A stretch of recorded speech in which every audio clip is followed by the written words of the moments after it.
Hello, everybody, and welcome to the very first episode of This Week on the Web. I'm your host, Seven C's, and in this show, what I'd like to do is zoom out. Uh, a lot of people tend to focus on, uh, single independent narratives. Take the recent TikTok ban, for example. Take the elections every cycle, and instead of seeing the entire picture and where we are charted out on a roadmap, people seem to think that these are random happenstances that are occurring and that there's no strings being pulled. And what I am here to do is to visualize the connections and the webs and the things that tie together the various entities and institutions that tend to run the this thing that we call reality. Um, it's a sham. It's all fake. Um, None of it is real. All of the people that you see combating with each other and conflicting with each other all the time, it's like professional wrestling. At the end of the day, the cameras turn off, they hang up their hats, and they celebrate a good show, a job well done, and laugh at the gullibility of the audience. And what I'm hoping to do with my work here is to give sort of a visual aid behind not only the grand design of everything, but also with those occurrences that happen, week to week, really taking a deeper look behind the vested interests that are driving those. So I thought that we could take a look at some of that and explore together, if you will. One of the images that I would like for you to keep in mind as we go through this series together week by week is this image right here. So, what we have here is what I would consider the end game of it all. This is the one world government, the technocratic infrastructure that is slowly closing around us. It consists of various entities, cooperating parts, large industrial investments. You have all kinds of things. So I want to explore this together. Um, First and foremost, most importantly, is it's the hive mind central computer. This is what will be. I don't think it's going to be relegated to one specific location. I think instead it's going to be an interoperating cloud made up of various server farms where everything will feed into it and it will have an AI that sorts through all of it and things like that and consider it sort of like the central command. Now, that's going to take a ton of power, which is where nuclear plants come in. So, what you're going to start slowly seeing over the next few years is an increased focus on nuclear energy, especially associated with big tech. Just last year, in 2024, these big tech companies have all purchased nuclear power deals. So uh, we have 3 Mile Island, the same 3 Mile Island with the nuclear incident years ago in America. Uh, that is being that was purchased in a deal with Microsoft data to power Microsoft data centers with Bill Gates. You have Sergey Brin, Larry Page, Eric Schmidt, Sundar Pichai, and Ray Kurzweil. You have uh, Jeff Bezos, who owns Amazon. He just offered $344 million for nuclear reactors to be built at Hanford. And you have Meta, seeks nuclear power for AI and data center support by Mark Zuckerberg. Now, we can take a look at like their net worth. Bill Gates worth 103.3 billion. World Economic Forum, Berkshire Hathaway, Terra Power, and Constellation are two of his energy companies.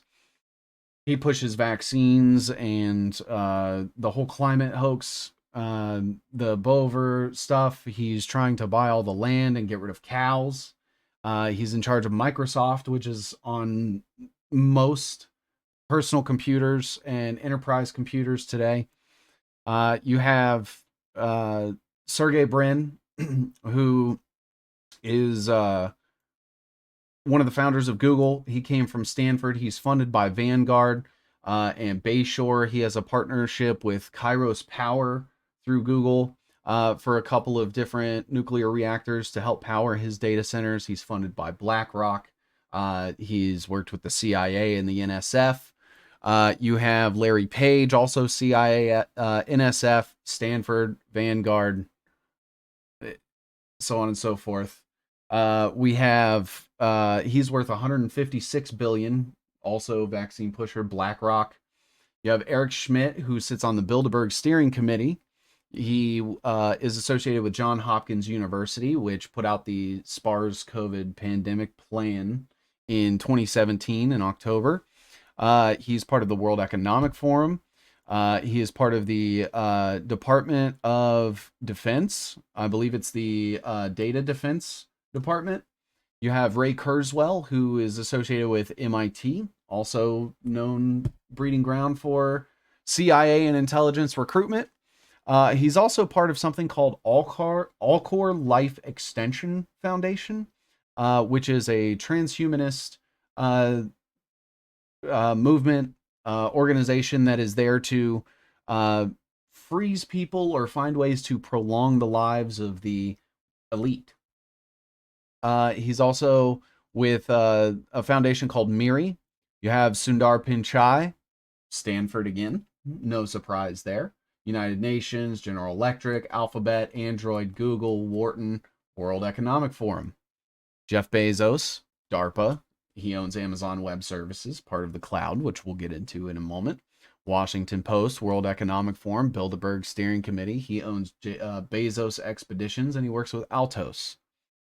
You have Mark Zuckerberg, Johns Hopkins University, SPARS again there. Wonder why he had such a prominent role in the COVID pandemic. BlackRock, Fidelity, Founders Fund, which is a huge piece of this puzzle and is going to concern a man named Peter Thiel, who's going to come up a lot during this show. That is not by any means or intention. It is simply because he is as involved as he is in progressing this agenda along, and ties to Vanguard, State Street, Harvard, and various secret societies. So when you look at the nuclear power plants and the batteries part of this, I made this web before September. This web has existed before these purchases started happening. And you could kind of see it coming just through various things like the IP3 International scandal that happened with Donald Trump and Michael Flynn and Jared Kushner. And now that they are actually solidifying these deals, it looks like we are ramping up development of what is called the Technate, which we'll get into in a future episode, dive into the history of Technocracy Incorporated and things like that. But this plan has been in progress for a century at least. This specific plan right here, as far as a means of control. Now, obviously, the technology itself hasn't existed that long, but the end game, the means, the total encompassment of the entire world, that has all been in play for 100 years or more. And, also has ties back to the same cult of control, the Saturn worshiping stuff that all plays in with hexagons and the fact that, there's a lot of worker bee, queen bee dichotomy that gets thrown around a lot, especially in the tech sector. You have the global cloud, which is the brain. Now, this is various cloud services. Azure is Microsoft's. You have Amazon Web Services, which hosts a huge, overwhelmingly amount of server space on the internet. They host Netflix, for example, runs on Amazon Web Services. You have the Google Cloud, and these are just a few examples of some of these. But what you're going to slowly start seeing is just like with business and infrastructure and government, you're going to start seeing a consolidation and an expansion. So the consolidation is going to be of the number of fragmented pieces. You're going to start seeing those slowly come together into more of a conglomerate. And then as they're doing that, they are expanding their reach. You'll know that Joe Biden has recently signed, I think it was as of this week, expansion on the nuclear program leading into 2050. That goes right in line with Donald Trump and his attempt to sell American nuclear energy, from to Saudi Arabia and Qatar and things like that. And you'll notice that a lot of the AI power plants are being built specifically for data centers and AI data centers. And one headline that really caught my interest this week was Javier Milei getting praised for balancing Argentina's budget with energy exports. Let me find that article really quickly.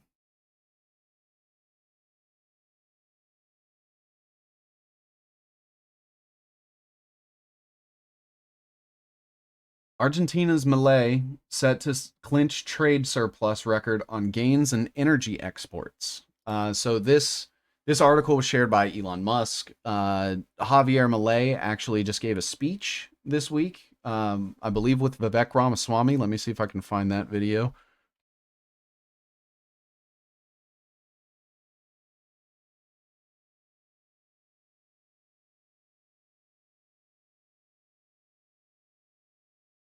That was last year. All right. Here we go.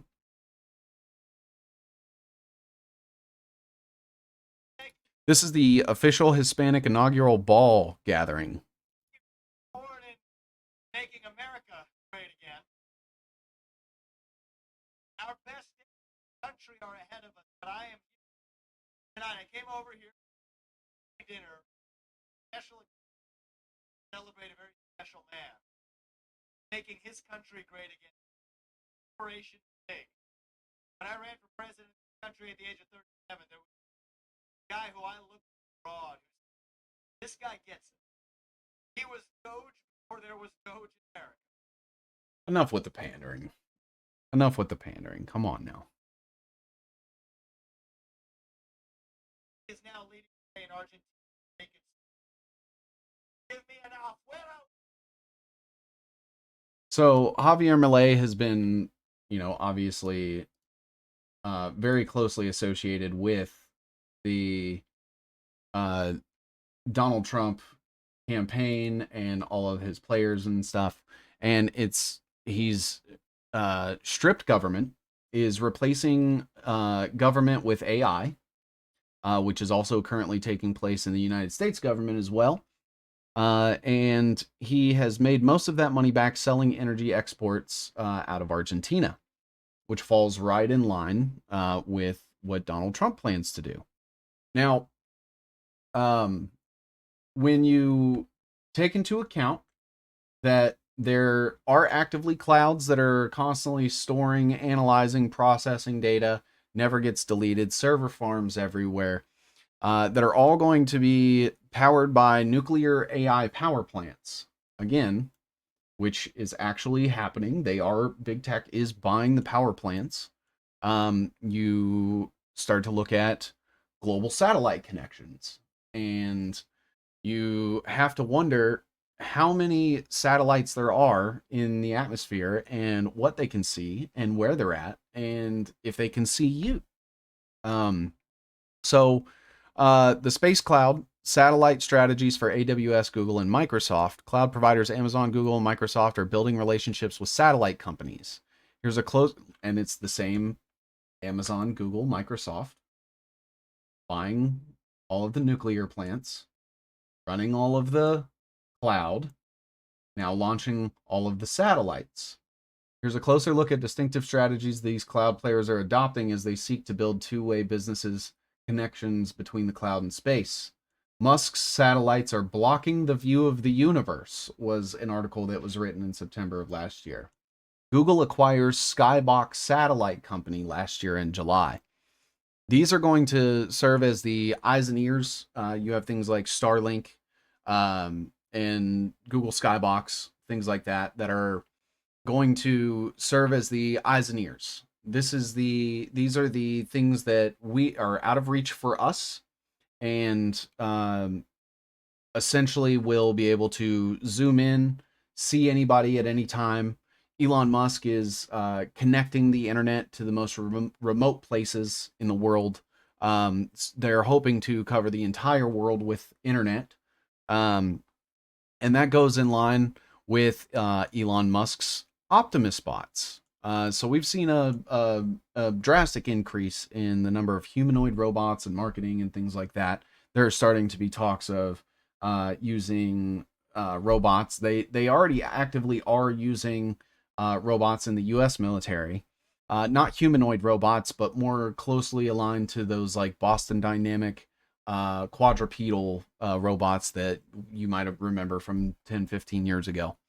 Um, but humanoid robots are being made. China's AGI bought eyes 1,000 strong humanoid robot army to beat Elon Musk's Optimus. So China is also doing it. The company has established a data collection factory to gather real world data through activities like folding clothes and doing laundry, which means that they want these robots in your house and they want them spying on you so that when you're not in view of the satellites, you are in view of their robots. And these things aren't going to be some hunk of metal that you can just tip over. These things are going to have actuators and hydraulic systems and things that will far outpower us in a one-to-one barehanded situation. You have Asus, the computer manufacturer. Asus chairman Joni Shi said the development of its first humanoid robot is already underway.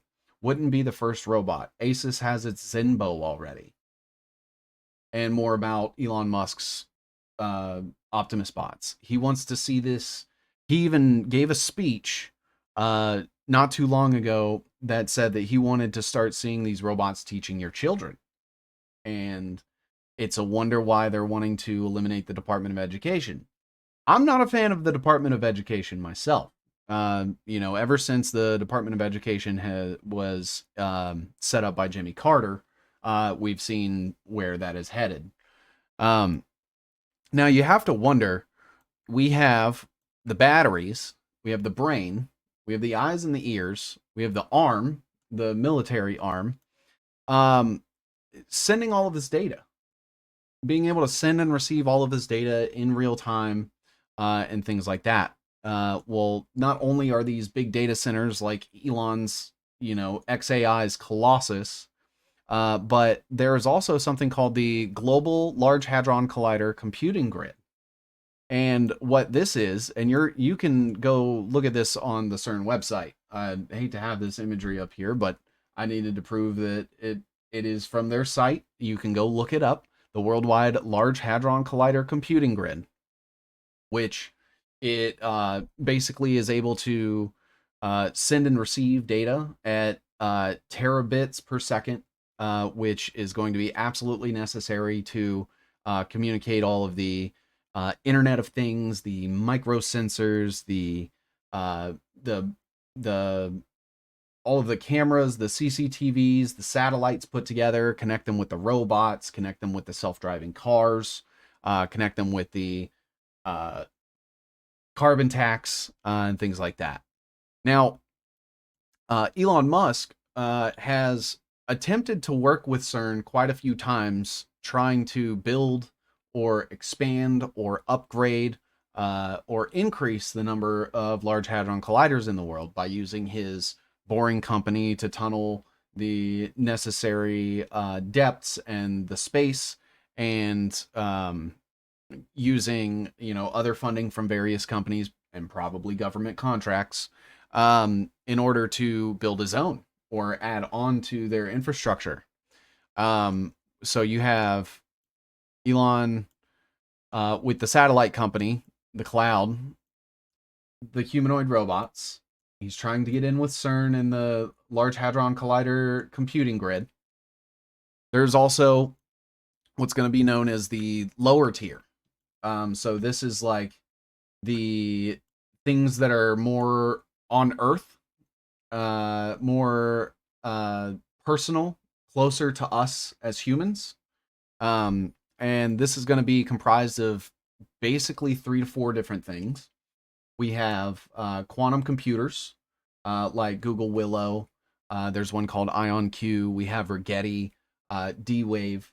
These are all these massive computers that are able to make what is alleged to be quantum computing calculations. So they're able to, uh, as it was described when I was looking into Google Willow, uh, make calculations in alternate timelines, uh, or every possible timeline. Essentially, they're able to do millions of years of computing work in moments, and they're attributing it to a quantum chip that is able to see things like qubits and process qubits. Um, Now, these computers are designed to process massive amounts of information. They, they have the compute power by far and large, exceeding things like Watson IBM from back in the day that was playing on Jeopardy. Those machines have grown up now, and you're going to start seeing a lot more of their influence in the future.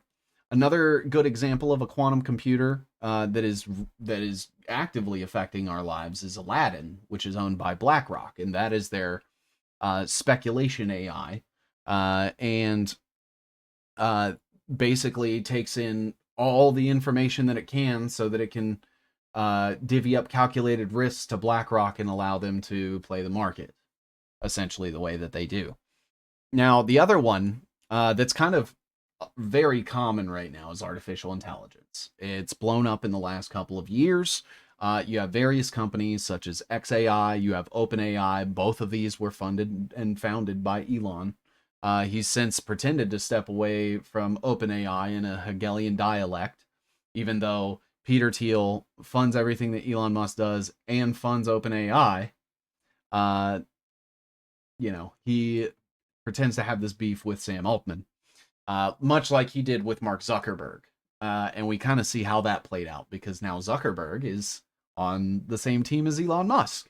And really, that's where you're starting to see this mask off moment, right? Where all of these people who allegedly don't like each other and never got along are slowly starting to cozy up to one another.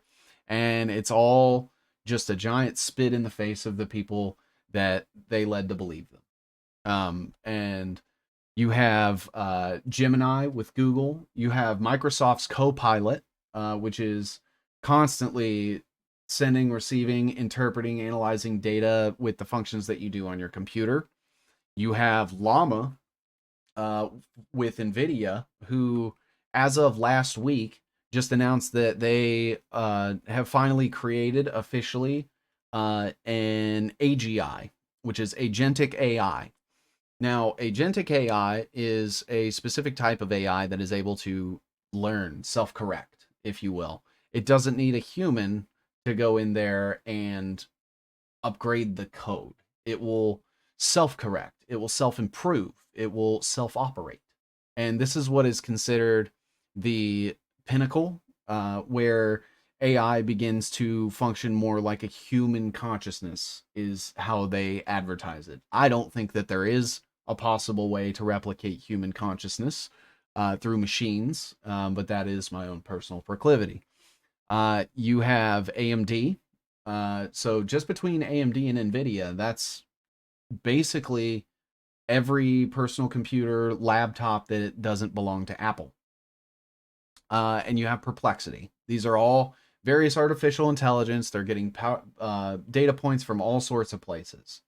XAI, for example, is getting data points from every Tesla that is being driven around the planet, every launch that Elon Musk does with SpaceX. Every Starlink satellite is constantly feeding data into XAI. Every post on Twitter, every second that you spend on Twitter is actively contributing to this XAI algorithm. Every prompt that you ask Grok, every image you have it create, every post that you share, all of it. And what they're doing with it is creating profiles on you. Now, um, you can go and explore some of these things. X even has in the settings, you go look and you'll have a checklist of interests.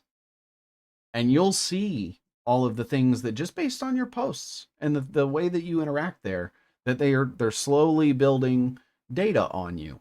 And there's also this thing called inferred data, which allows them to track devices, activity, things like that, even when you're not on X, when the app isn't installed, and when you're not visiting the website. Very scary. Now, the third piece of that puzzle is going to be the global human computing grid. Now, this is going to comprise of mRNA vaccines with microbots and things like that in them. Microbots are very real. They're being used in medicine constantly. One of the most common uses for nanobots is drug delivery. So if somebody is unable to circulate a drug through their bloodstream properly, or it's not able to get to a specific area due to some sort of complication, there are nanobots that are designed to go in and assist the pushing of the medicine through the circulatory system, through tissue membranes, and things like that. Um, Now, the other part is BCIs, or brain computer interface. Now, people have probably heard of Elon Musk's Neuralink. Now, as with everything that Elon does, it starts out as a promise and ends up a trap. So it's going to be posited as this life-changing miracle technology, curing the blind, letting the sick be healed, or pain relief, and things like that. And the issue it's essentially the technology from MK Ultra, where they were attempting to directly connect into the human brain using electrodes and attempt to manufacture the functioning of the person against their free will. Whether that was through implanting memories or erasing memories, hitting certain neurons to make limb movements possible. And that is coming very soon. And it'll be a direct connection into your brain, measuring your brain waves, your neurological activity, your biometrics, including like heart rate, oxygen levels, things like that. It's coming very soon. Neuralink, BlackRock Neurotech, Synchron, and Onward all have the certification of an FDA breakthrough device. Now, what this does is it allows them to secure funding and priority from the FDA when it comes to things like testing, approval, changing of phases, rollouts, things like that. It also tends to clear a little bit of red tape where things might be a little too inconvenient otherwise. Now, Neuralink is Elon's. You have BlackRock Neurotech, which is Peter Thiel, and you have Synchron, which are like the big ones here. Synchron is, I believe it's Jeff Bezos and Mark Zuckerberg are both co-financiers of Synchron. And you have Onward. Now, the last piece of this puzzle, and this is the one where people will be upset, is digital currencies. So this entire push towards crypto and Bitcoin, and Trump talking about taking the Bitcoin and placing some in a strategic reserve for the United States. The fact that Donald Trump's two sons co-founded World Liberty Financial, which is a crypto exchange. Trump Media is in talks to buy Backed, which is a crypto exchange that was started by the company that owns the New York Stock Exchange. It's I believe it's Richard Sprecher, if I remember correctly. But That's why you're starting to see all of this slow transition towards crypto. You're going to start seeing people say bad things about physical cash. There may even be an Operation Dark Winter. Most people don't know, but Operation Dark Winter is the spreading of a bioterrorist attack where uh, a disease such as smallpox or what have you attaches itself to uh, dollar bills and currency. And we saw a little bit of that narrative with the COVID pandemic, saying like the COVID virus will stick to surfaces for a week, and you have to disinfect everything. I think that was slowly trying to test the waters to vilify physical cash in place of only digital currency. And there's a few different reasons behind that.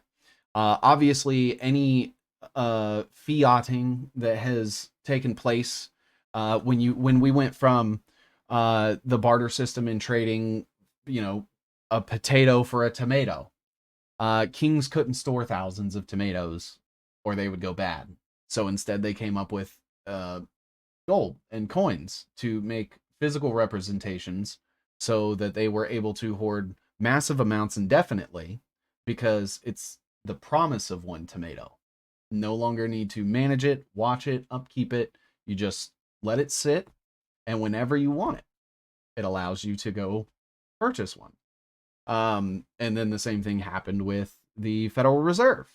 And we fiated, away from the gold standard, and we started using physical cash, and we started getting tons of inflation and, endless printing and things like that. And now we've moved to basically digital cash as a hybrid with physical cash.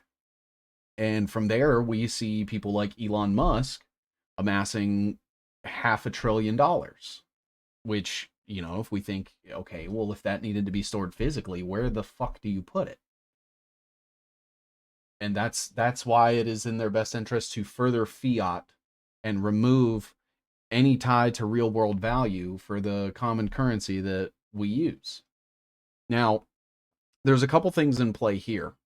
So you have something, everyone knows what carbon taxes are. If you don't, you should know that carbon is what feeds plants. So anybody that's trying to limit and regulate and penalize the creation of carbon is against the plants.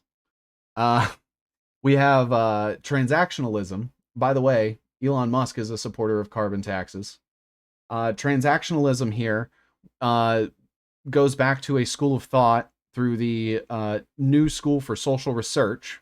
You'll remember people like John Dewey and Hannah Arendt. John Dewey will probably come up again sometime in the very near future.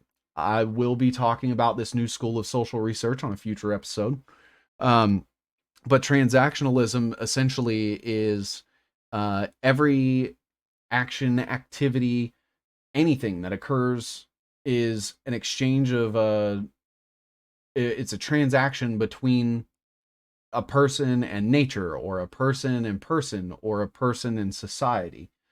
Even breathing, they would consider breathing and having children an exchange. So you're putting out carbon, you need to pay in the amount for the carbon that you've just used for having a child. You breathed out, you need to pay for the carbon you produced. All of it. This includes if you were to try to grow your own food, you would be penalized for that. Um, and essentially taking every single action that a person can do and turning it into a transaction, which falls right in line with the tokenization of everything. Now, this is something that Larry Fink of BlackRock has actually spoken about and is very excited about. You'll know that BlackRock owns some of the one of the highest amounts of Bitcoin in the world, and he has spoken with glee on the idea of tokenizing everything from stocks to commodities to money, and this is to further allow them to capture and control the commerce within the world and keep it in a bubble. Now, with that is going to come digital ID. This could be shoehorned in through voter ID. It could very well be done by some sort of immigration issue, where there's some false flag that is done by somebody that is an illegal immigrant here, and that's going to lead to us needing to make sure that we're vetting people at the border. I believe it was Christy Noam recently just said something about the border. Right here. All right, I would like to show you guys this. So this. What I would say is the cybersecurity and intelligence elements that we have within the Department of Homeland Security have been incredibly siloed. They have not communicated with other intelligence agencies like they should and partnered. INA has some interaction, but not enough. And we also need to have CISA have interaction with the FBI, CIA to make sure they're working together to stop these types of threats and identify when they're growing among our citizens and how they become radicalized. So, she's wanting to see border control and CISA and all of these things cooperate with the American intelligence agencies. She even name dropped the CIA to be able to implement a way to identify people. This includes face scanning. There is a company called Clearview that is installing biometric facial scanners at most airports.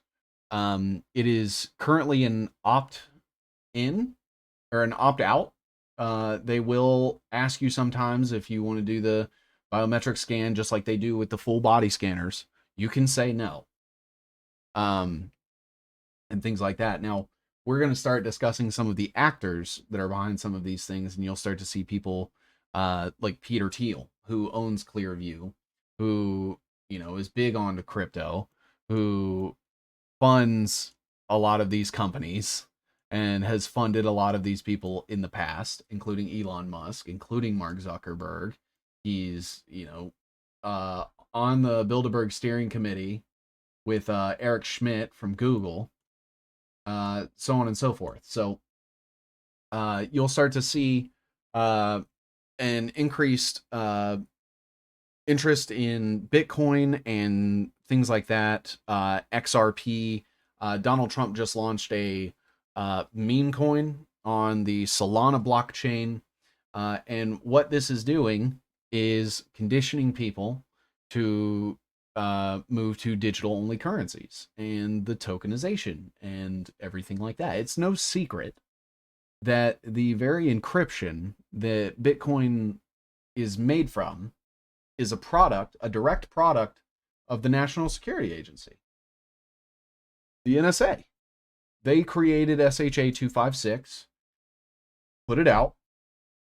If you go look, you can see we had Nick Szabo, Hal Finney, who works with the Alcor Life Extension Foundation, who I mentioned earlier. Nick Szabo is an extropian humanist, along with Hal Finney, right here. And hopefully you all know about transhumanism. If not, we will be deep diving into that in a future episode. And they all come from the Satoshi Nakamoto, Adam Back, and SHA to the NSA.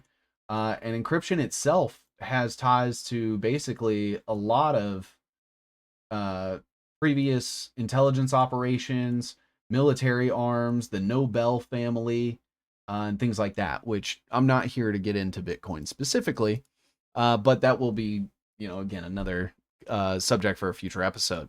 So you have all of these things that are working as the blood.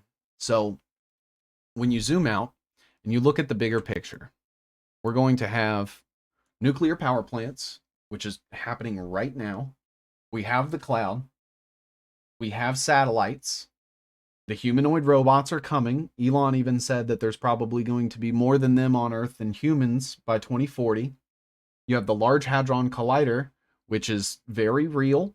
And you can go look up the World LHC computing grid for yourself.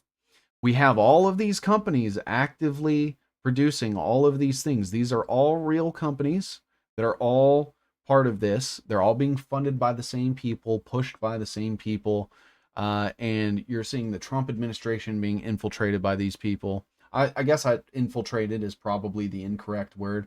Um, you're seeing the Trump administration align itself with these people publicly, even though they've been operating together since his first term. Now, when speaking about the Trump administration, there's a couple of interesting points that I would like to make. And the first of those is that all of politics is fake. Elections are fake.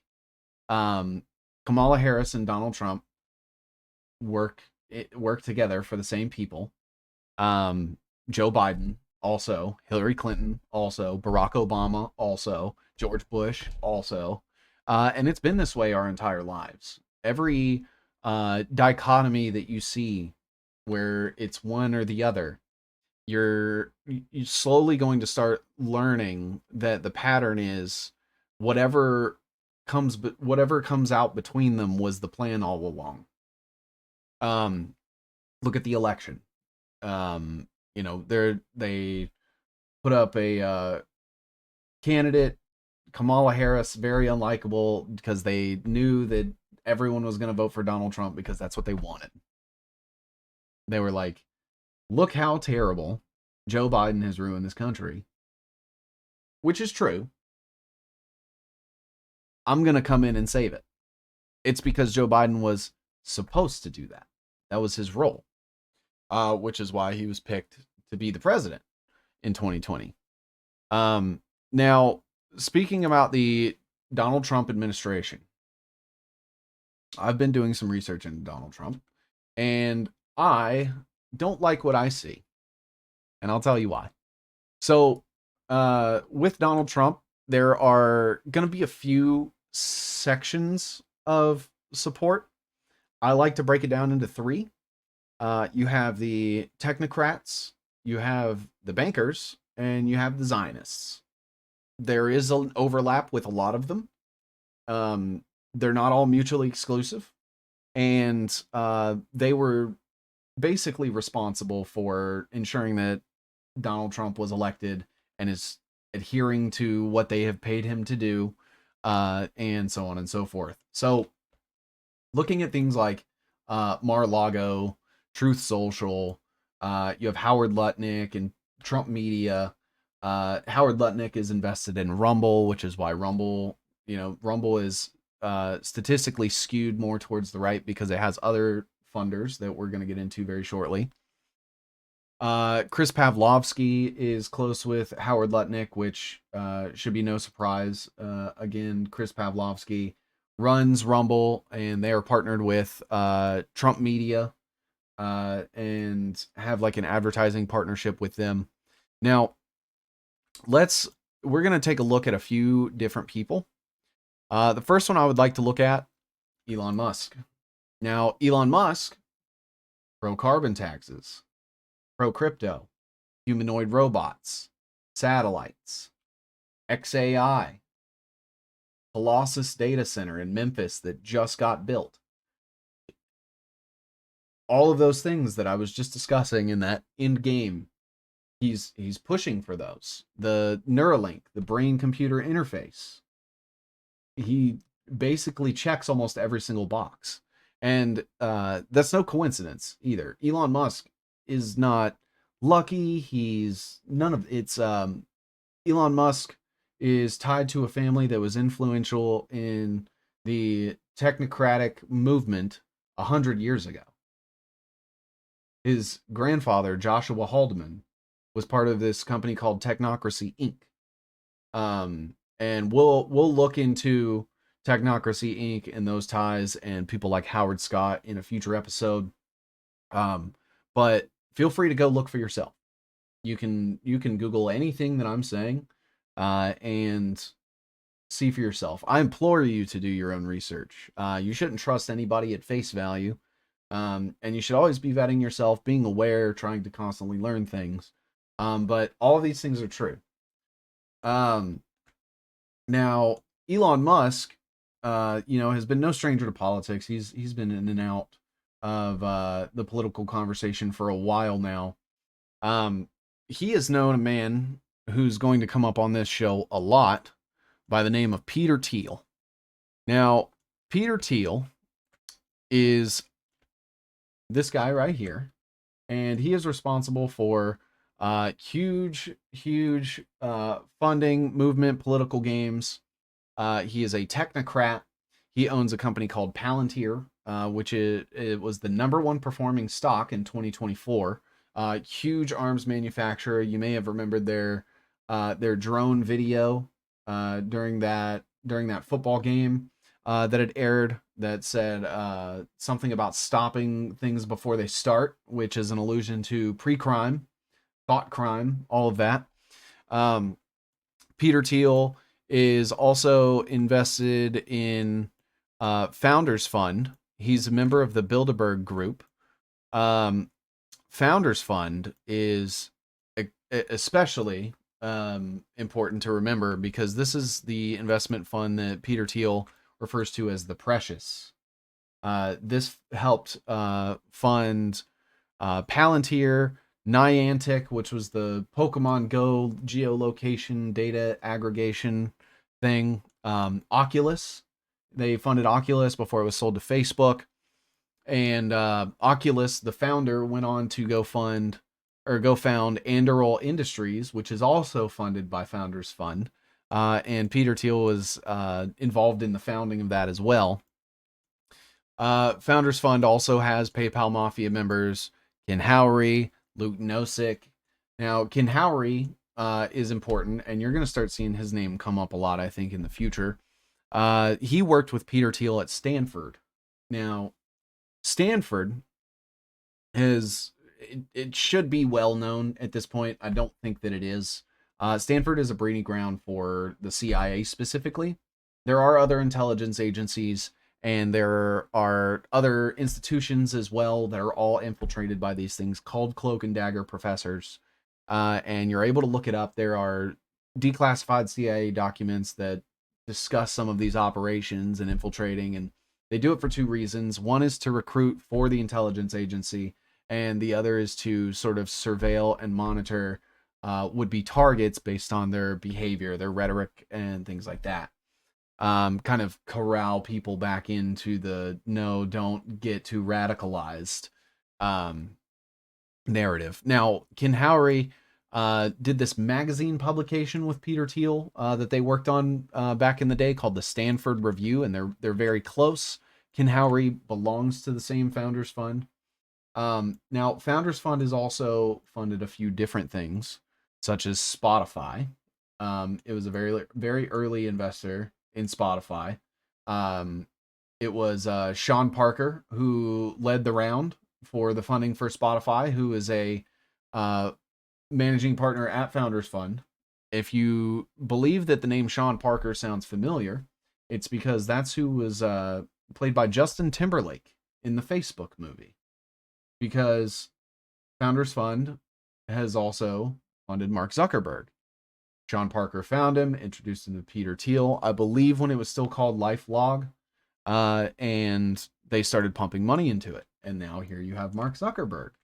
Mark Zuckerberg, who was just on the Joe Rogan podcast to get his public image rehabilitation so that he could be accepted into this new administration and continue doing what he's doing, which is working on behalf of the government and intelligence agencies. But he needs you to like him. So strange. Mark Zuckerberg comes from the Johns Hopkins University Center for Talented Youth. He, along with some of his alumni, which include Ronan Farrow, Andrew Yang, Lady Gaga, and Marquez Brownlee. Ronan Farrow was on the Obama administration and was appointed Secretary of State by Secretary of State Hillary Clinton as her special advisor to the global youth issues. Also co-chaired the working group with senior United States Agency for International Development staff member David Barth beginning in 2010.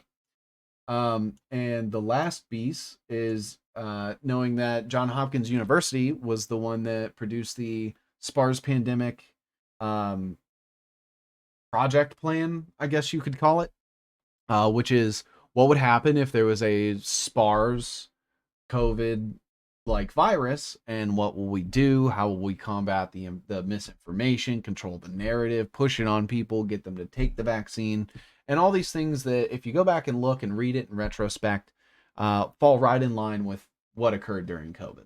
Now, this study came out in 2017, and I think that's important to note because nobody knew in the public, the layman had no idea what was coming.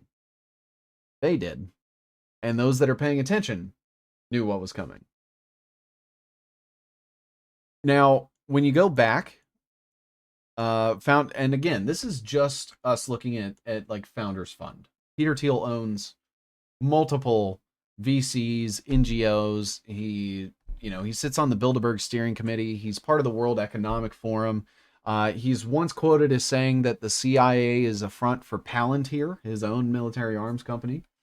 Now, Alex Karp is the CEO of Palantir and also sits on the Bilderberg Steering Committee and is part of the World Economic Forum, just to name a couple more. You have where Founders Fund funded Spotify, and they dumped tons of money into Spotify. They have also funded Daniel Ek directly. Daniel Ek had Mark Zuckerberg, founded by Founders Fund, founded by Peter Thiel, attend his wedding. The founder of Spotify had the founder of Facebook, who was funded by Peter Thiel and his buddies, at his wedding. Now, surely they have to be close. Well, when you look, Joe Rogan, one of the highest paid entities on Spotify, $250 million deal.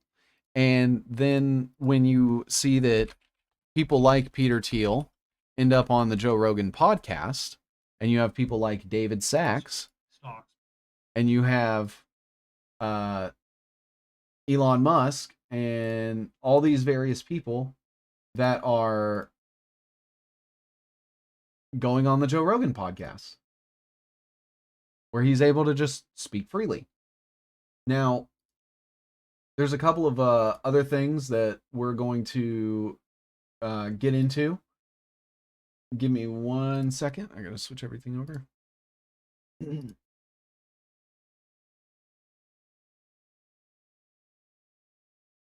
But what you'll start to notice is this pattern where you have Joe Rogan, Tucker Carlson, you have Alex Jones, you have Elon Musk, you have David Sachs, you have Howard Lutnick, all these people that are being told that they're cool and just regular guys, and they're billionaires, and they are technocrats, and they are slowly trying to buy everything up under the guise of American patriotism. Now, you can also see payment processors like Stripe are a part of this as well. Founders Fund has funded both Lyft and Postmates. So that's where you sort of get like that same false dichotomy as you see like within the elections with Elon Musk and his OpenAI hatred, even though he was one of the founders and primary investors. Peter Thiel still invests in OpenAI and invests in basically everything Elon Musk has ever done.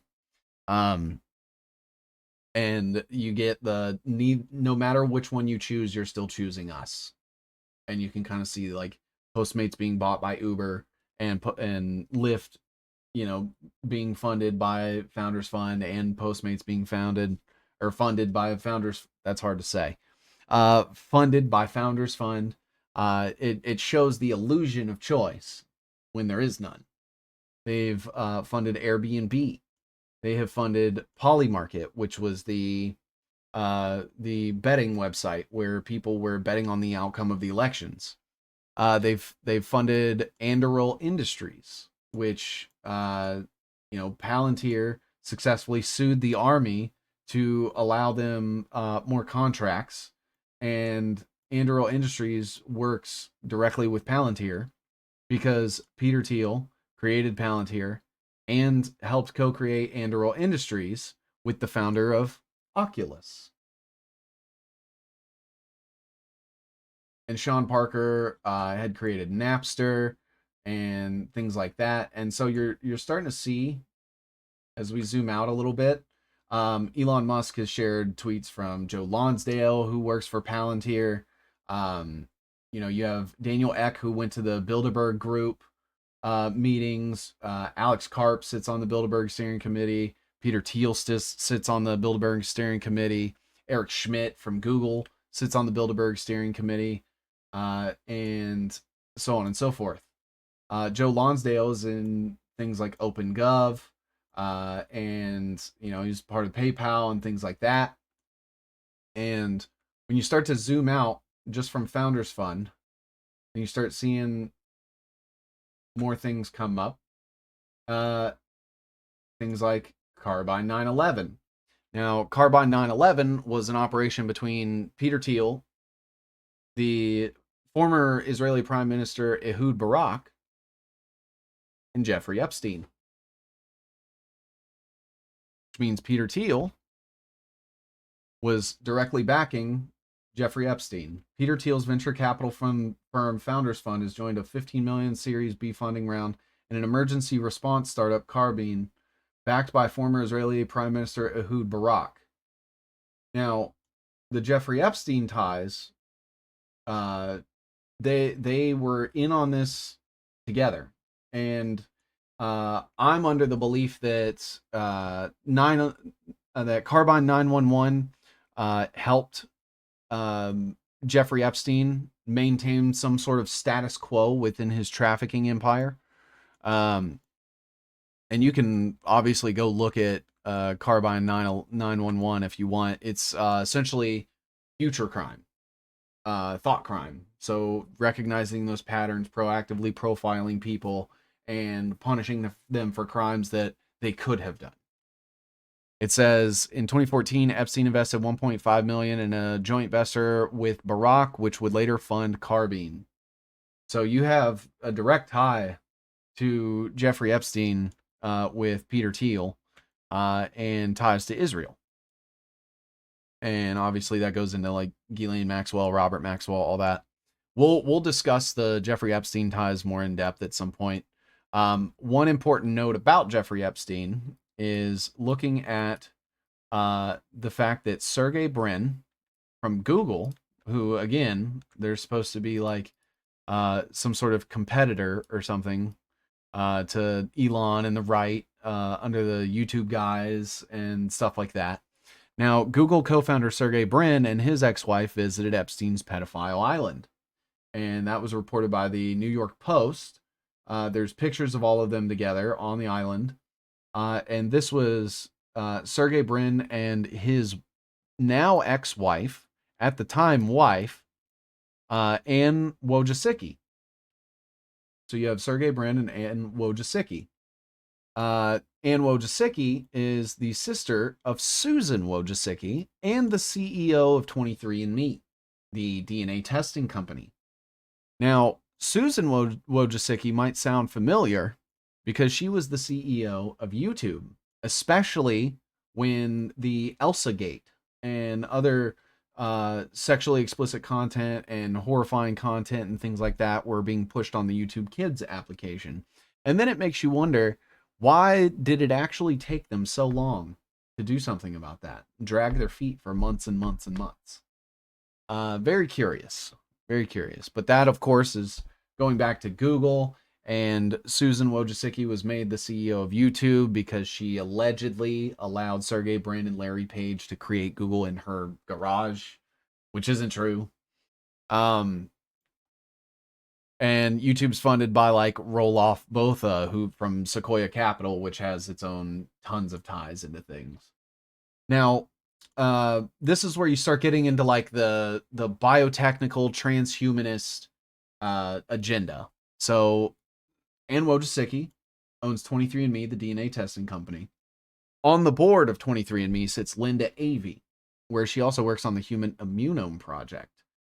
which is basically data gathering, biohacking, things like that, where they're trying to basically manufacture human DNA and fix things either through CRISPR or whatever that looks like.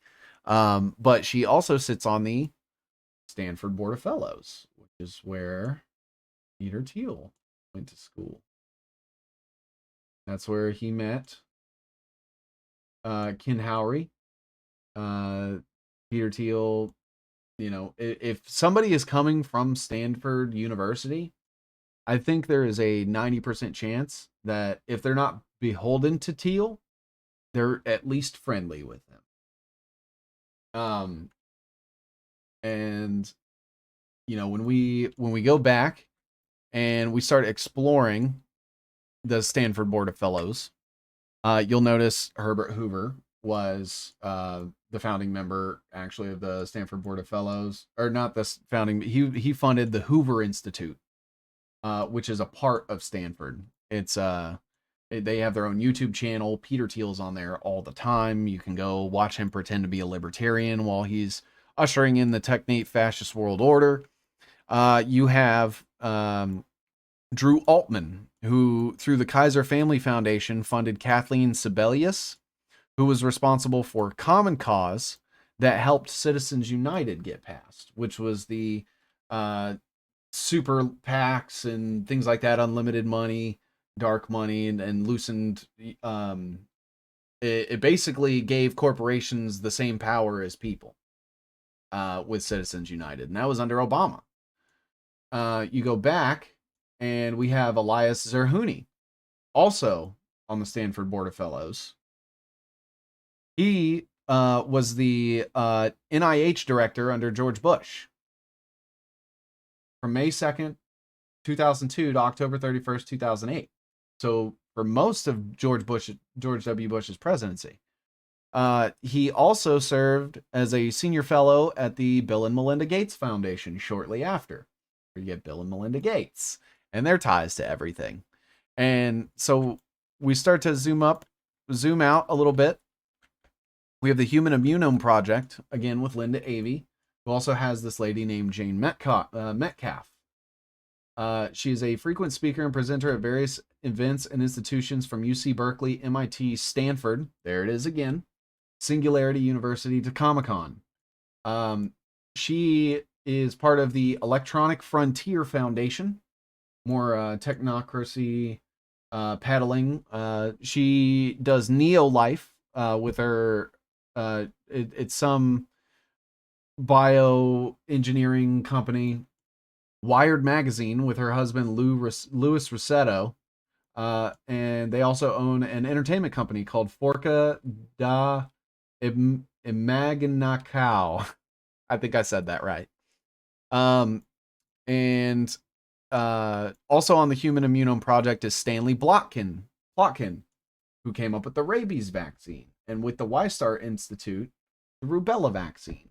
So you're starting to see like all of these vaccine, pro-vax, human DNA, mRNA manipulation ties that are all together with each other. And then you have Sue Siegel, who's part of GE Ventures that owns General Electric. GE Ventures obviously having its own ties to Israel. And that's where you get some of the Jeffrey Epstein stuff. There's going to be more, but that's just going back to Carbine 9/11. And also Square, the payment processor, which gets funding from Sequoia Capital as well, and Roloff Botho was part of that. You have Joe Lonsdale, who comes from Palantir, who is part of this organization called OpenGov, which electioneering shit. Now, one person who people may not know that Peter Thiel has close ties to, if you're watching this on Ickonic, I'd assume you do, but J.D. Vance. So J.D. Vance, couple of interesting points about him. He was selected after the first assassination attempt on Donald Trump's life during the campaign rally in Butler, Pennsylvania. He took office in Ohio, and shortly after the Palestine train derailment ended up taking place, and his congressional run was funded by Peter Thiel. He has invested in the Rockbridge Network with Peter Thiel, and he is also part of Nariah Capital with Peter Thiel and Mithril Capital with Peter Thiel. Sort of a pattern here. Now, J.D. Vance, Donald Trump's vice president, used to work for a company that sat under Purdue Pharma, and it was called American Enterprise Incorporated. And when he used to go by James Bowman, before he changed his name for the third time, worked at AEI. Now, AEI employed someone named Sally Sadel, and Sally Sadel was the front man for the Purdue Pharmaceuticals, OxyContin, and the opioid crisis on behalf of the Sackler family. Now, go figure, because I'd like to point out something very interesting.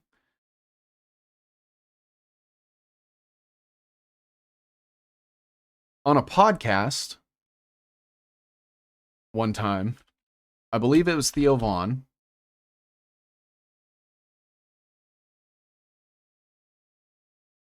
where he feigned ignorance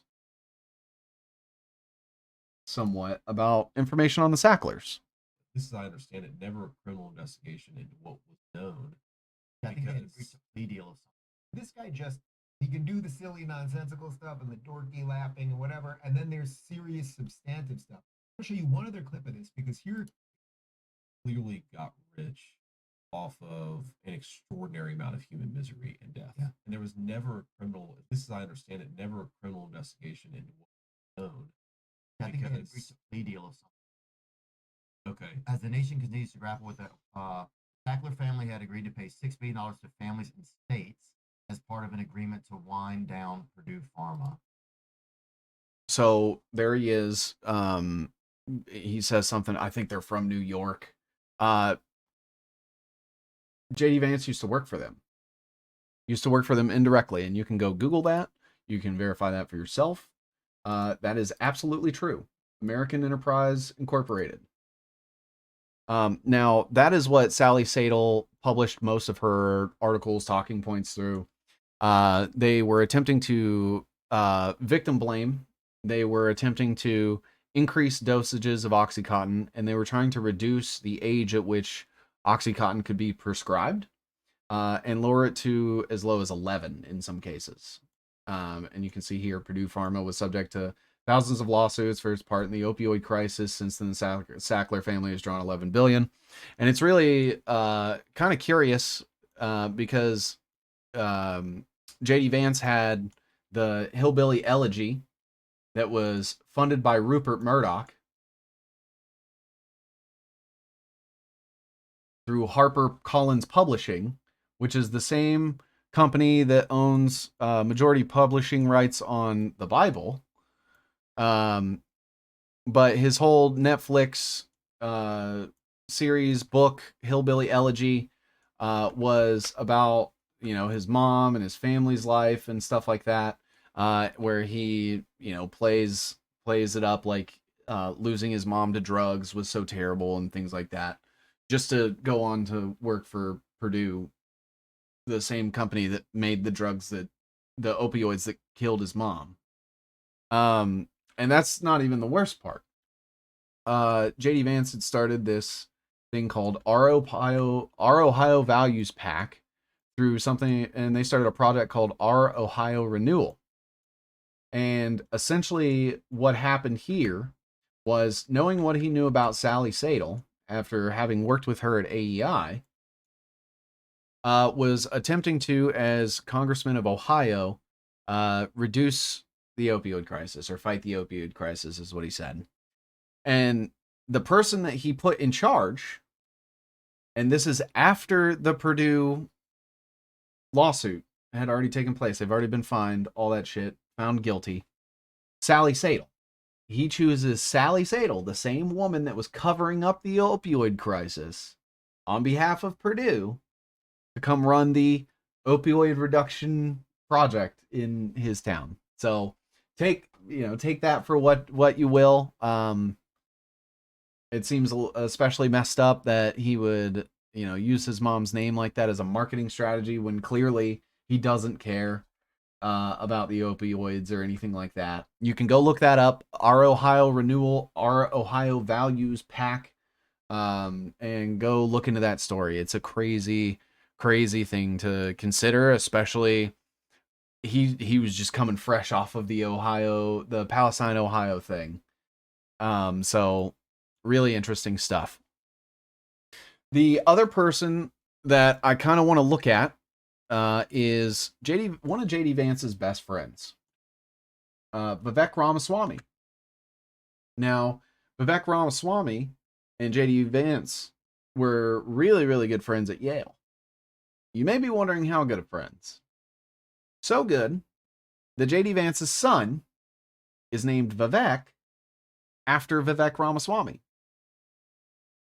And they are Vivek Ramaswamy started Strive, which JD Vance is invested in, Peter Thiel's invested in. I believe this goes over to Elon Musk, who is invested in it. Yep, Elon Musk, who's invested in it, and things like that.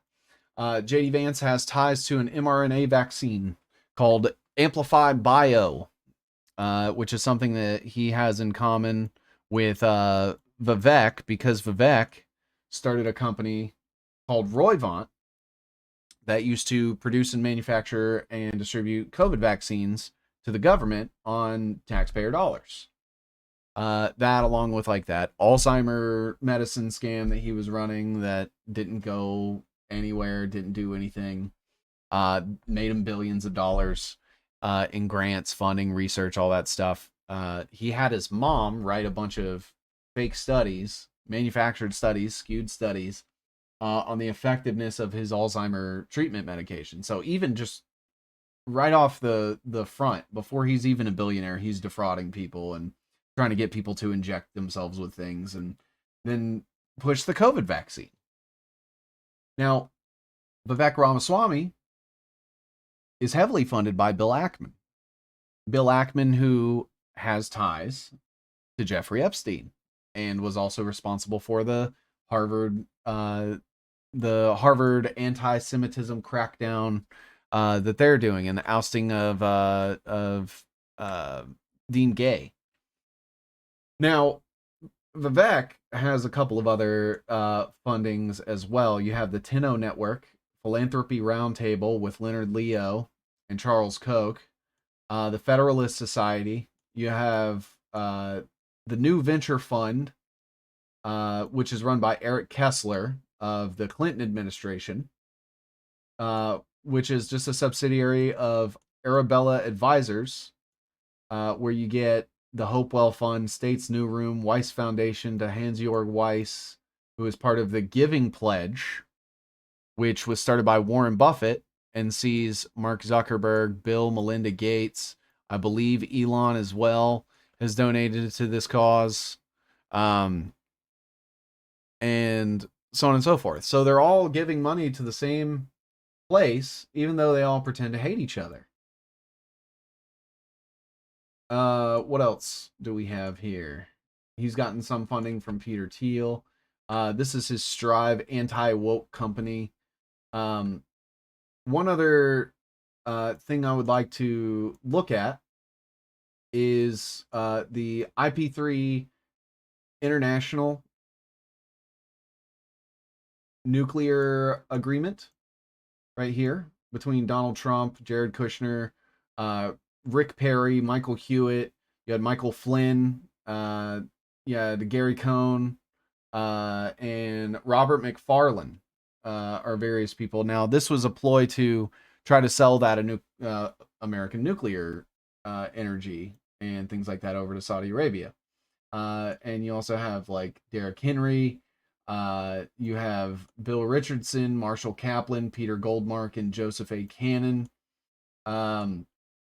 And this starts getting into like Aegis Defense Services through Robert McFarlane. He was tied up with Ronald Reagan, and Ronald Reagan has, received donations from the Heritage Foundation, which is also helping John Ratcliffe, which is Donald Trump's CIA director, and so on and so forth. And, you have Stephen Mnuchin also, who is directly tied to Trump because he was selected in 2016 to be the Treasury Secretary. He worked for George Soros at One West Bank. And the list goes on. So what you're seeing here is a false dichotomy. Bill Ackman, who funded Vivek Ramaswamy, owns Perishing Capital and is very, very tied up with the Universal Music Group, which includes Lucian Grange, Clive Davis, Bad Boy Records, Diddy. He's also, through Perishing Square Foundation, one of the largest Planned Parenthood donors ever. This is Bill Ackman. And not only that, but Bill Ackman also, and his wife, diving into the Epstein connection, Ackman reveals that Neri Oxman's lab, Neri Oxman's his wife, received a $150,000 grant from Epstein during her tenure at MIT. Stressing the brevity and professionalism of their interaction, Ackman explained that the meeting was orchestrated by the head of the Media Lab, portraying Epstein as just one of many donors Oxman presented her work to. Okay. If you say so. Next, we are going to look at Peter Thiel and his ties to Rebecca Mercer in Cambridge Analytica. So Palantir worked with Cambridge Analytica on the Facebook data it required, whistleblower alleges. Palantir allegedly worked with Cambridge Analytica at the firm at the center of the controversy involving data harvested from Facebook users, according to whistleblower Christopher Wiley. Palantir worked on Facebook data that was acquired by Cambridge Analytica, but there was no official contract between the two firms. Palantir was co-founded by billionaire Peter Thiel. And it's just interesting because Cambridge Analytica, was involved in the January 6th PSYOP, and it was run by Rebecca Mercer, who helped establish Parler, which was used to communicate, coordinate, and set up the January 6th storming as well. Now, Peter Thiel and Rebecca Mercer own this company, or co-founded this company, 1789 Capital, with their investments. 1789 Capital, right here, it says the new fund rejects woke, just like Vivek Ramaswamy's. And it goes on to say that Peter Thiel, Rebecca Mercer are investors. You can see Rebecca Mercer right here. And Peter Thiel has also invested money in this firm as well. 1789 Capital funded Tucker Carlson. Tucker Carlson could see Rebecca Mercer, Peter Thiel invest in his media company. Rebecca Mercer has spoken with Tucker Carlson since his April departure from Fox News about possibly investing into his as yet unnamed media company.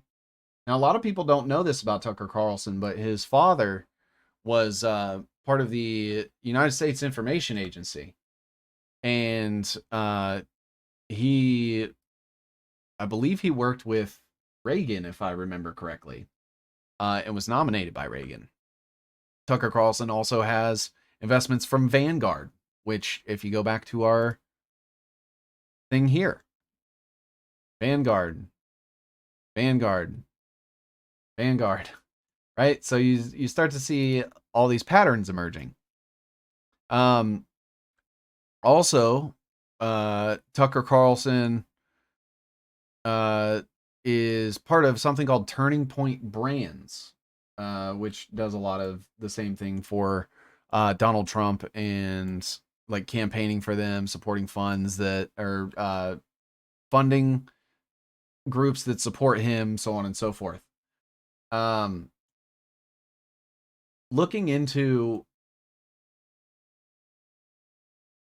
a little bit further up, we have something, and just to circle back to Peter Thiel, we have something called the Thiel Fellowship.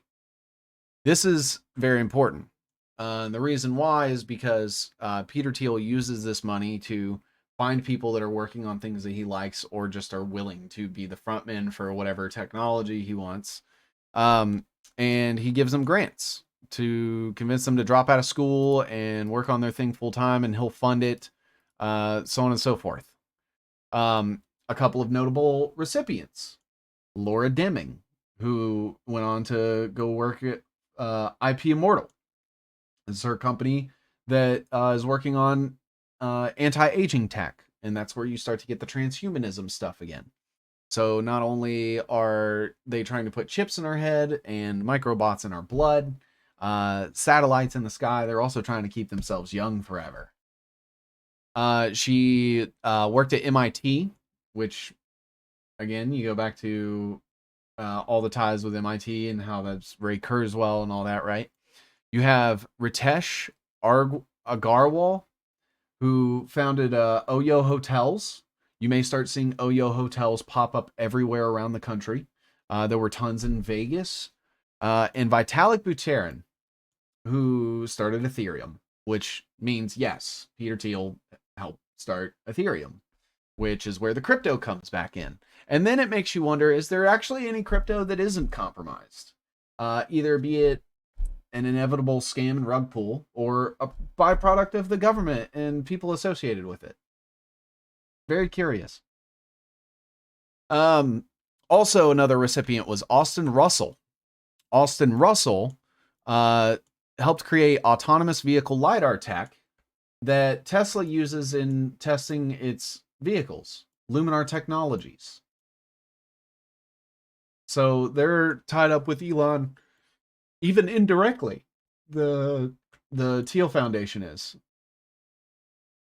Now, obviously, you also have like BlackRock, which is funding XAI and things like that as well. But I think you guys kind of get the idea, and we'll view some more of these in depth. I feel like this is a pretty good spot to stop for Donald Trump, because I do want to switch pace just a little bit. So a couple of the things that I've seen over the last week, the LA fires, their ties to Coulson Aviation, how they had the contracts.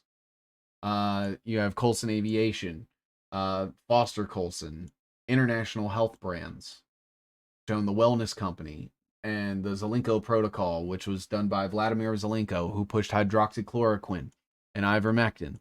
They own 1775 Coffee, where you get Donald Trump Jr., funded by the Wellness Company. Tucker Carlson has featured the Wellness Company and sung its praises on an episode. You have both of them who get money from 1789 Capital. Don Trump Jr. actually just officially joined 1789 Capital. And that's where you get Rebecca Mercer, Peter Thiel, and things like that. But when you look at these influencers here, people like Dave Rubin, sponsored by 1775 Coffee, Steven Crowder, Andrew Tate, Laura Loomer, Russell Brand, Dan Bongino, Cat Turd, Chris Pavlovsky showing up again, and Fresh and Fit. And that's where you get the Cambridge Analytica. You get Valar Ventures from there to Matrix Capital. And we could keep going on and on and on and on and on. Now, a few other things that I do want to discuss is I want to talk about TikTok. Now, for those of you that may not know, there's been this going back and forth limbo, ban it, not ban it in the United States. In 2022, ByteDance had the United States version of TikTok migrated over to Oracle servers. Oracle is run by Larry Ellison. His very first customer with Oracle was the CIA. And he also works very closely with Israel on spying, data collection, cloud services, things like that. Now, TikTok US in its entirety resides on Oracle servers. And I think it's also important to note that if you go to TikTok's website yourself, you will see where they say who they're owned by. Let me see if I can find it. One sec.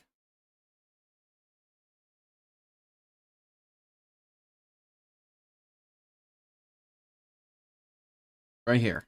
All right, let me bring this up.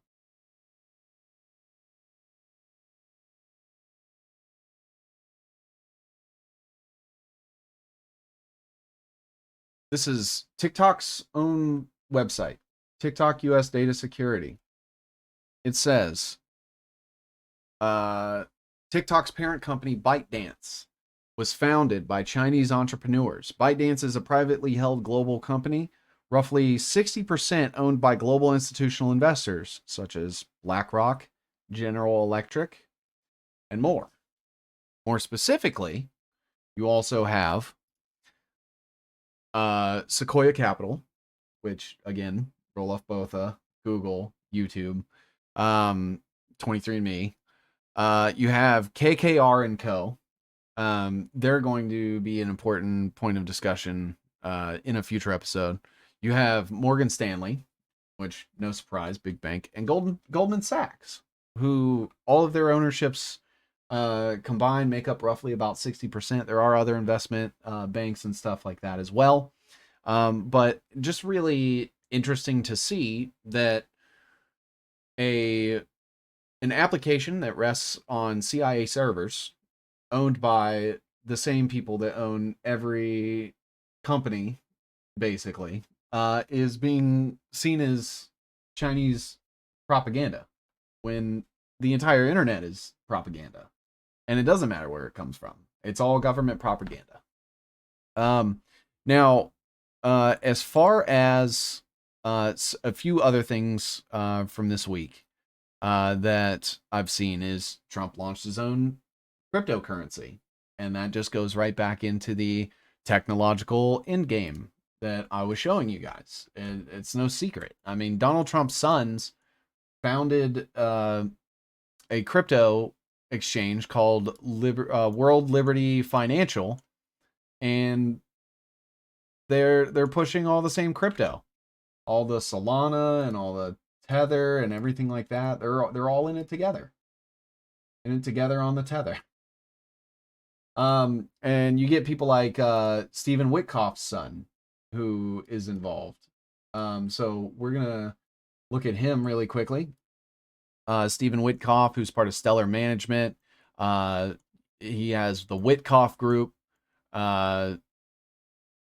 which funds a few things. He's going to be the special envoy to the Middle East, and he is a large real estate developer. He's known Donald Trump for a while.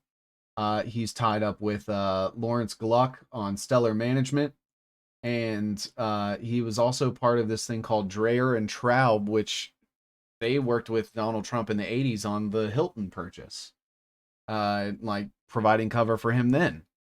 And Stephen Witkoff is going to be going to Gaza in what I can only assume is going to be them attempting to develop the Gaza and the West Bank for Israeli occupation. Permanent. And you know, he's also up here tied to Kelly Loeffler, who is the wife of Jeffrey Craig Sprecher, who owns the New York Stock Exchange, and they were both complicit in the 2020 congressional insider trading. And Kelly Loeffler ran Backed, which is another cryptocurrency exchange. Jeffrey Craig Sprecher is Kelly Loeffler's husband. They own Intercontinental Exchange, which owns this company called Black Knight that used to be called Lender Processing Services, that did a robo-signing scandal, and they donated to Pam Bondi. Pam Bondi had And Justice for All, which was a PAC, and the Donald J. Trump Foundation donated to her right before she was supposed to allegedly help fight some charges against Donald Trump in, I believe it was Florida. But after that donation, she became Attorney General, and she pressured the two lead prosecutors to back off the case, and nothing ever happened. She also has been historically funded and supported by Scientologists, just to name a few things. So far we've covered Stephen Witkoff, Pam Bondi, Kash Patel, is not really a significant player. He's kind of earning his chops right now. Elon Musk, JD Vance, Peter Thiel, Vivek Ramaswamy. And this is where we start getting into people like Susie Wiles, who is Trump's chief of staff. She was also over his campaign in Florida in 2016. She is part of a few different things. So Ballard Partners, which is partner with Amazon, Dish Network, and you have people like Robert Wexler, Oscar Treminsky, Brian Ballard, which is where Ballard gets its name.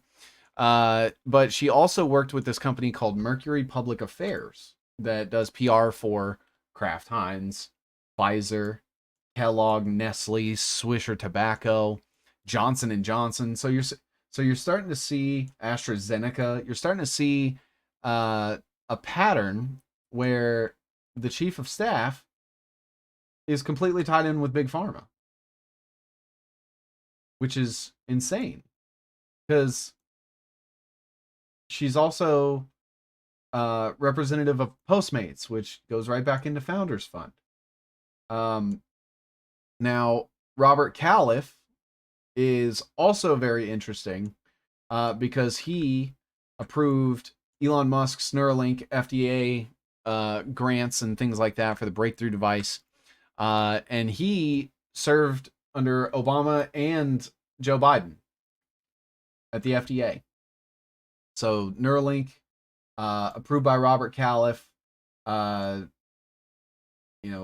to that web here where everything's just being funded and tied in together by the same people. And we also have Pete Hegseth. Now, Pete Hegseth, part of the American Legislative Exchange Council. We have him as part of the J6 PSYOP, obviously, where he was convincing people that the election was stolen. We have ties to... Is it the Committee on Foreign Affairs? I've already lost my thread. It's not. Okay. He was a supporter of the Iraq War. He's part of Concerned Veterans, which is just run by the Koch brothers. Well, the Koch brother now, because the other one died. But it also has gotten speaker fees from Lockheed Martin and Northrop Grumman. So, of course, he is going to be very staunch Zionist, pro-war, pro-Israel, because he's paid to. You have Marco Rubio, which has his own thing that I have to explore and get into, but you have Elena Ross Thyssen, which more Iraq warmongering. You have Stephen Miller, Deputy Chief of Policy. As a speechwriter for Trump, Miller helped write Trump's 2017 inaugural address. He has ties to Michelle Bachmann, Jeff Sessions, John Shadegg, and Donald Trump. Looking back at Donald Trump, you have Truth Social, you have Mar-a-Lago, which is co-invested by Ken Griffin through Citadel LLC, which is part of the GameStop thing, which Ryan Cohen is head of. He owns the largest shares of any individual in Apple. He did a pump and dump scheme with Bed Bath & Beyond to artificially inflate the price using retail investors.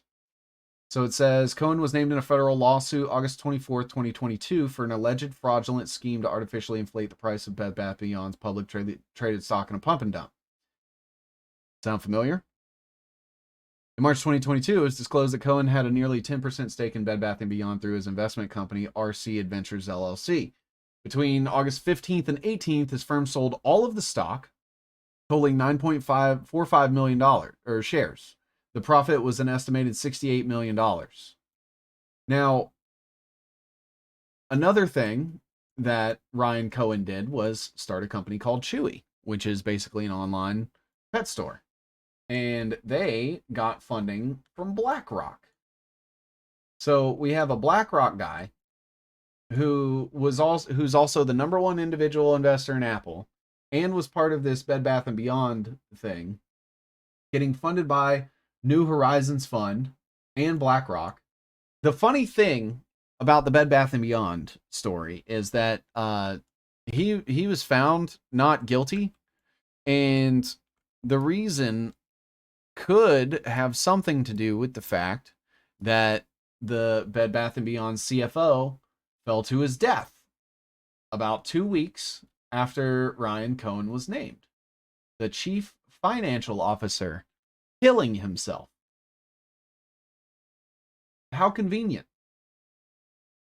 How convenient. So I'm sure that, the GameStop thing is super legit and totally not being used to slowly siphon money away from private retail investors like yourself. The other co-owner funder of Mar-a-Lago, Larry Ellison, which is where we get the Oracle, which I had mentioned earlier. And Oracle's first customer was CIA. Larry Ellison does a lot of like cloud support and monitoring for Israel. On the Oracle servers, it's TikTok USDS and so on and so forth. And what I also want to look into is Mike Huckabee. So Mike Huckabee, he is going to be the U.S. ambassador to Israel. He was part of Action America that saw R.J. Reynolds take part in. He's friends with James Robinson, who's the Life Outreach International pastor and owner. You have his fraternity, Tau Kappa Epsilon, which has included people like Willie Nelson, Elvis Presley, Aaron Rodgers, Steve Forbes of Forbes magazine, Howard Schultz of Starbucks, Robert Byrd, and more. You also have Governor Kristi Noem, who is part of the Christie PAC Future Fund. She gets funding from Berkshire Hathaway, which is just Warren Buffett, and she is Zionist. You have John Ratcliffe, who was helping Ajit Pai with net neutrality in the FCC. He was a Texas governor. He is also tied to Donald Trump and various other interests like the CIA. The CIA of all interests. And I believe Mike Waltz is the only other one that I can kind of suss out right now. He's not tied to a whole lot. Looks like Robert Gates, which is the CIA. He is also part of... He was with George W. Bush. And Donald Rumsfeld and Dick Cheney. So Mike Waltz is from like the old guard. He's going to be the national security advisor. And we could keep zooming out and looking at things. There are some things I want to save for another episode, another day. But this is just kind of the web of people that we are going to be getting, the things that are funding them, running everything behind the scenes. I mean, this goes all the way back to like the League of Nations, Dwight Eisenhower.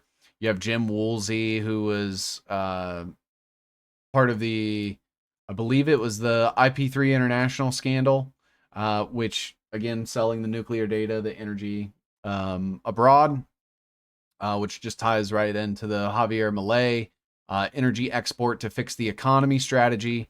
And when you start to zoom out, you can slowly see that this becomes very, very messy, very complicated. But there tends to be way more connections than people think. We'll be exploring this web a little more in depth on another episode, where we're going to get into the IP3 International. We can talk about James Woolsey and the fact that he's worked with Bill Clinton, Jimmy Carter, George Bush. That sounded like a song. Lyndon B. Johnson is up in here.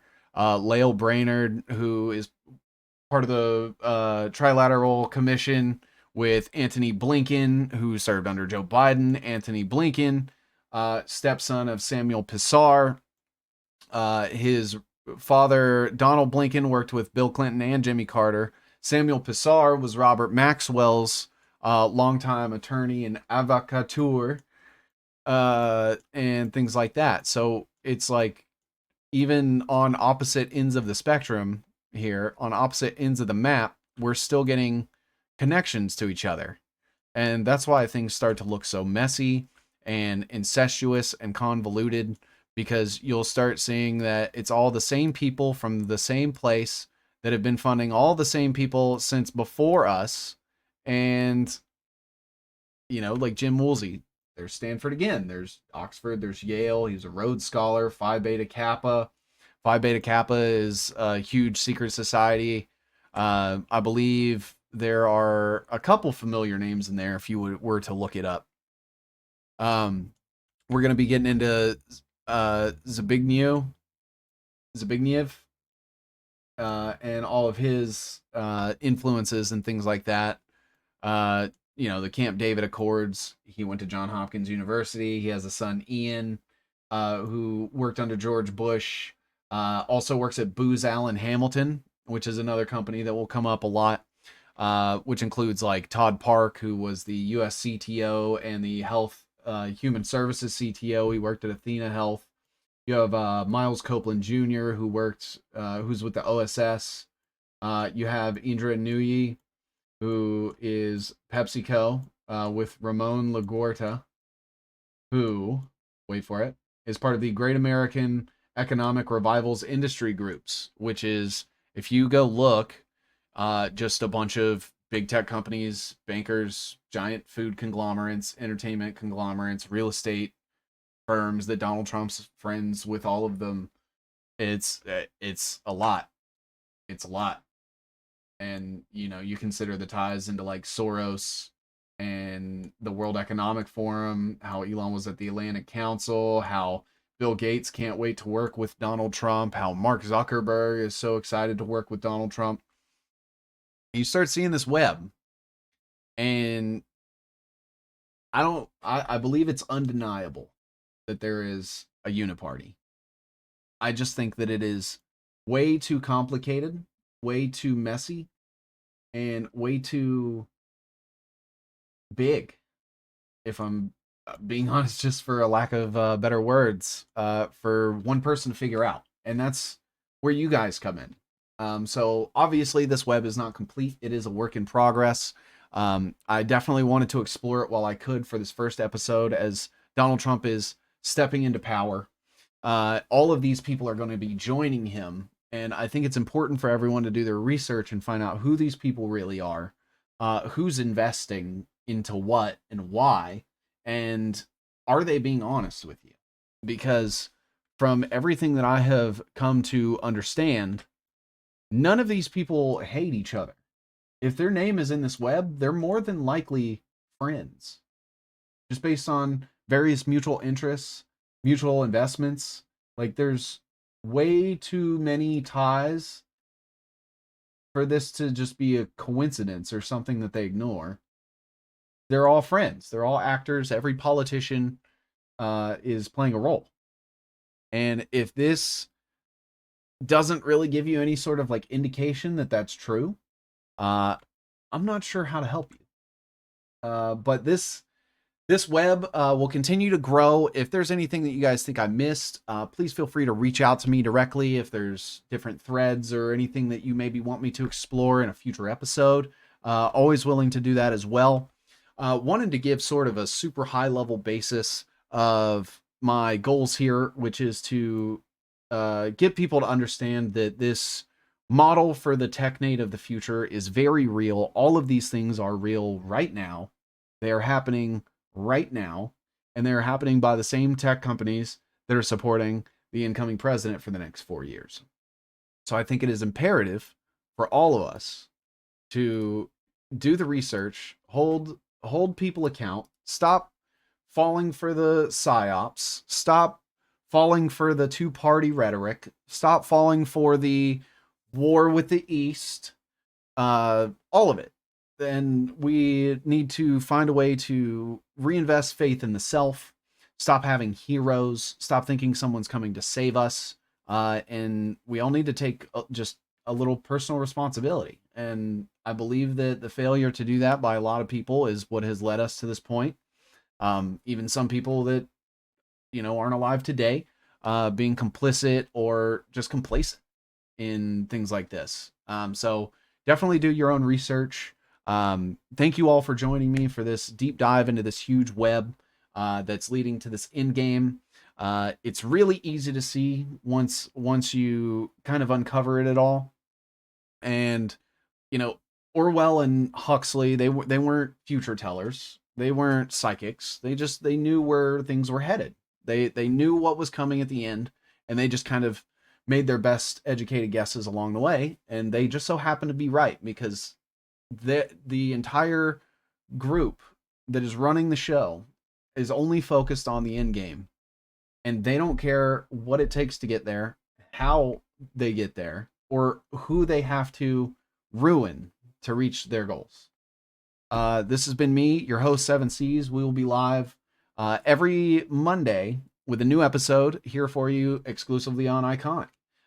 And thank you guys again for your time. Bye, everybody.